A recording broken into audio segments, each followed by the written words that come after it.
All right, this was one of the fields that was wheat this year. I did not bale the straw off of this.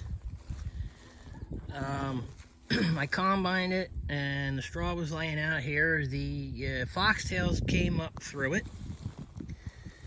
And before this last rain we had, which was not anywhere near what they were forecasting or what we needed, I mowed this off with the intention of just leaving it here to decompose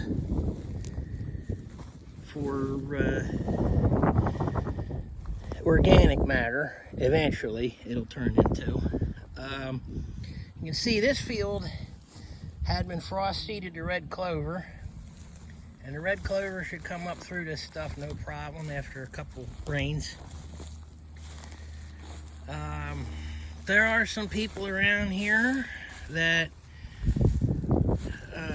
saw me mowing this. I mowed it with the disc mower conditioner.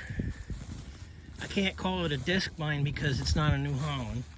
It's a Heston. You know, and they would have baled this. Even if they only they'd take it to the auction market up there in Hackettstown, and they'd sell it for $1 a bale, which to me isn't worth the twine to do. So that's why I didn't do it. It's worth more for fertilizer basically than it is to send it someplace else.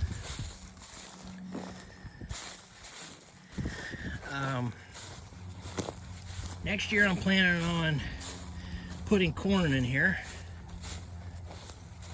which is why the clover is here, to get nitrogen in. But I think I've got to do something different than I did this year as far as planting, because of the struggle that corn had coming up through the red clover. And we're headed in that direction now, so you can see that field.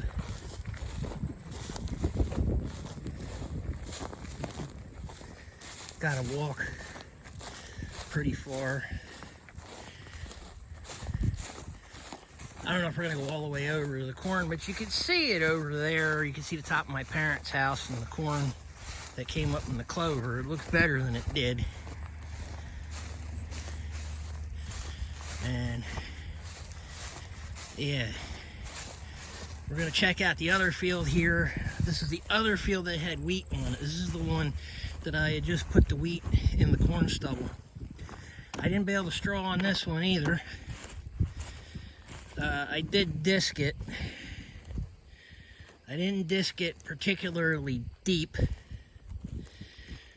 but you can see here I put something in here, and we didn't get any rain, so some of them are only starting to pop up now. That's right, I put black oil sunflowers in here, and yeah, there's one that just popped up since the rain. I don't know if any others are going to come up or not. It's just going to be hit and miss with this storms that we have been getting. So the idea of planting the sunflowers in here, even though they're only coming up now in the beginning of August, it was not to get a harvestable green crop. I mean, if they did manage to do it, I might combine them, but I doubt at this stage that they're going to produce anything. It was to get them growing in here, to get a tap root in the ground. Get down in there and create passageways for next year's crop and to scavenge potassium and other nutrients. So I think next year this field's going to be soybeans. And soybean roots, we know, don't go that deep.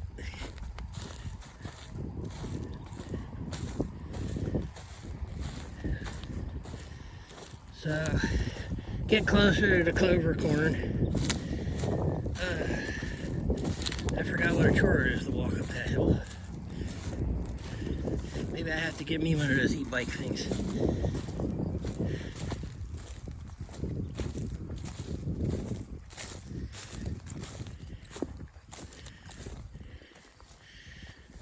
So there it is. I mean, we've had a definite lack of water. The deer have been ravaging the outside rows here, but I've got some weed regrowth in here because the canopy is tight, because see, we've got curled corn here. And it's kind of hoping, because of all this dead clover mat down here, it would have held more moisture and helped this corn, but it doesn't seem to have, and it's trying to pollinate now. It's not exceptionally hot today, and we're supposed to get more rain this week, so see what happens with that. I don't know. Just have to keep my fingers crossed and watch it. So, thanks for watching.